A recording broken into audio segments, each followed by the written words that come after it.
Food is edible art, अर्थात खाना, सिर्फ खाना एक ऐसी कला है जो एडिबल है, जिसे हम खा सकते हैं। और हिंदुस्तान के अंदर जो हलवाई सेक्शन है या हलवाई की मिठाइयाँ, नमकीन है, they are all piece of art. Milk cake की बात करते हैं। मिल्क केक एक बहुत ही टेस्टी मिठाई है जो बनती है सिर्फ 3 इंग्रेडिएंट से। Very simple, very easy. थोड़ी सी ट्रिक्स हैं, थोड़ी सी ऐसी चीज़ें हैं जिनका आपको ध्यान रखना है। तो आज हम बनाएंगे मिल्क केक और साथ ही मैं आपको बताऊंगा कि मिल्क केक और कलाकंद में फ़र्क क्या है, क्योंकि दोनों काफ़ी क्लोज हैं। शुरू करते हैं मिल्क केक से। मिल्क केक में इस्तेमाल होगा फुल फैट मिल्क।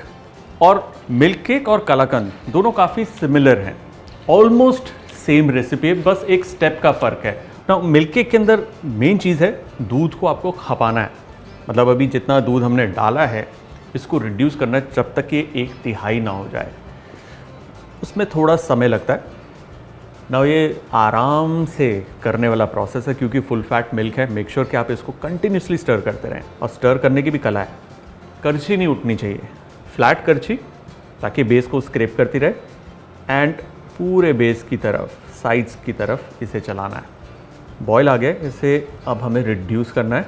जब तक ये रिड्यूस हो रहा है मैं बताता हूँ, जो मिल्क केक या कलाकंद जो है उसकी शुरुआत हुई राजस्थान से।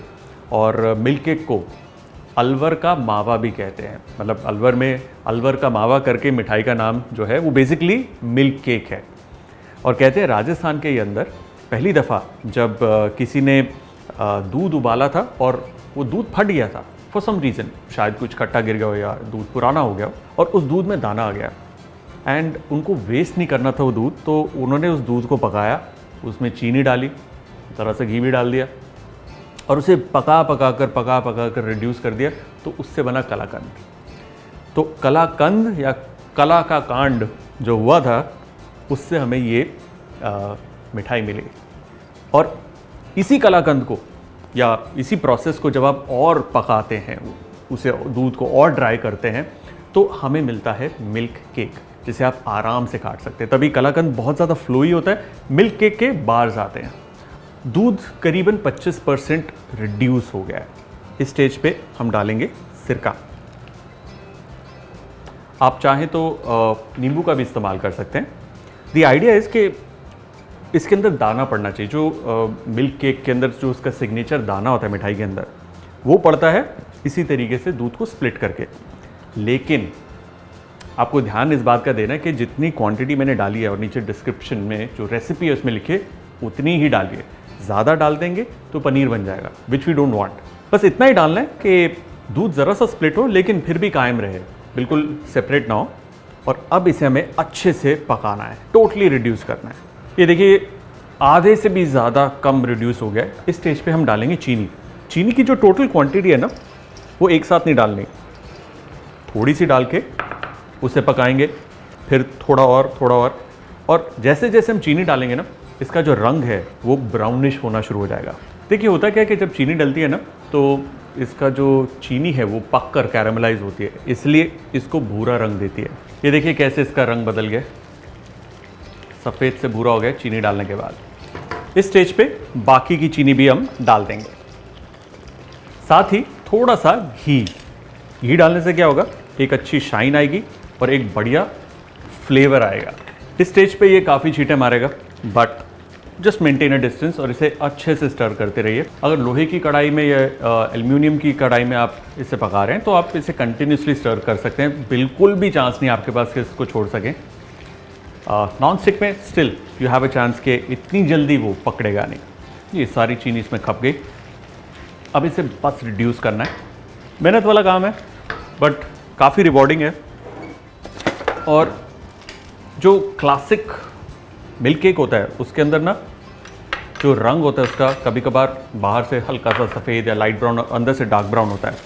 वो इसलिए होता है क्योंकि जब आप इसे किसी मोल्ड में सेट करते हैं, जैसे कि ये वाला, तो होता क्या है कि इसके अंदर की जो गर्मी है वो चीनी को और पकाती रहती है, जिससे ये एक्स्ट्रा ब्राउन हो जाता है। सिंपल।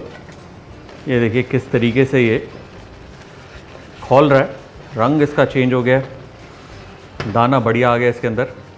अब इसके अंदर जो पानी है उसे और खपाना है। Another 4-5 minutes. Now, मेरे पास है ये सिल्वर फॉइल।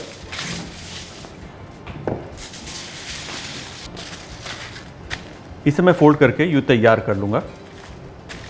ये कहाँ काम आएगा अभी बताता हूँ।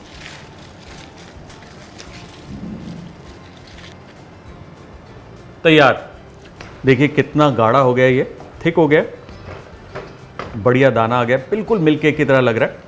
ज़रा सा और इसे पकाना है ताकि ठंडा होने के बाद ये बिल्कुल सेट हो जाए। इस वक्त ये बहुत गर्म है, बी वेरी केयरफुल, एक भी छींट आपके हाथ पे नहीं पड़नी चाहिए। और ये देखिए टाइट हो गया, घी इसका बाहर को निकल आया on the edges, if you can see. This is perfect time. इसे करेंगे बंद। इसे अब हम फटाफट एक मोल्ड में डाल देंगे।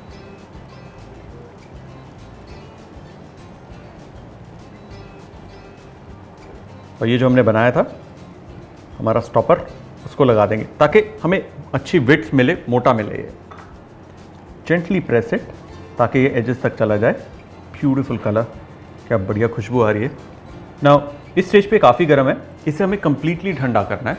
एक बार ये टोटली ठंडा हो जाता है उसके बाद हम इसे काटेंगे, क्योंकि इसे ठंडा होने में 2 घंटे कम से कम लगेंगे।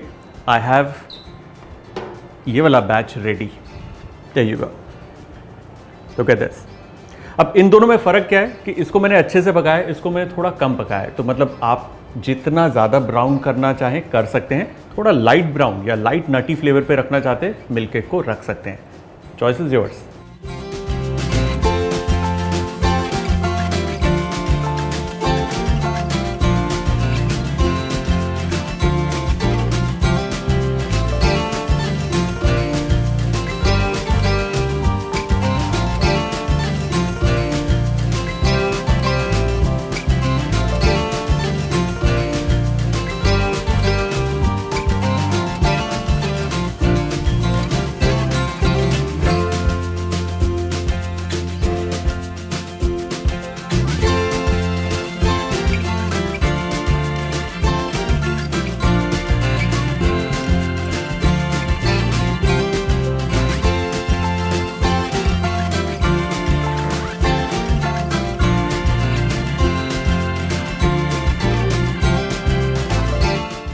वाह, मिल्क केक डन। यम। मैं आपको एक स्टोरी बताता हूँ। देखिए, जो मिल्क केक है और कलाकंद है, दोनों बहुत सिमिलर रेसिपीज़ हैं, दोनों के सेम इंग्रेडिएंट्स हैं, दोनों का प्रोसेस सेम है। सिर्फ एक फ़र्क है कि जब दूध बहुत ज़्यादा रिड्यूस हो जाता है, उसमें हम नींबू या विनेगर डाल के जब उसके अंदर दाना बनाते हैं, तो टुवर्ड्स दी एंड उसे अच्छे से और ज़्यादा पकाना है, थोड़ी सी एक्स्ट्रा चीनी डालकर, ताकि उसका रंग जो है भूरे रंग पे हो जाए और उसके अंदर एक बाइट आए। वहीं पर कलाकंद बहुत ही ज़्यादा सॉफ्ट होता है, उसके अंदर आपको लिटरली बाइट नहीं करना पड़ता, बड़ी मुलायम सी होती है। अनदर डिफरेंस इज कि जब मिल्क केक तैयार होता है ना, तो उसके अंदर एक नटी कैरमल फज जैसा फ्लेवर होता है, और कलाकंद के अंदर it's more like plane milk, कोई नटी फ्लेवर नहीं होता। एट द सेम टाइम थोड़ा थोड़ा रबड़ी को रिसेंबल करता है। That's the difference.